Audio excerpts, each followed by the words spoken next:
Hi, welcome to Performance Unlimited. Today we have a 461 Pontiac stroker. This is a complete custom design motor. This thing's, when it's finalized, is going to have a multi-port fuel injection system with twin turbos on here. We go a little bit how we got the build done. We started out with the MR1 cast iron block. Got the Eagle forged rotating assembly. Got a custom ground hydraulic roller camshaft in here. Running the Edelbrock Performer RPM aluminum cylinder heads. And for the intake, it's the Edelbrock Torquer. Now the carburetor on here is just on here for dyno purposes. We just wanted to break the motor in for the customer and set it up.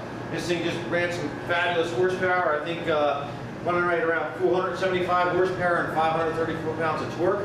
This thing's going to be an animal once the twin turbos hits it.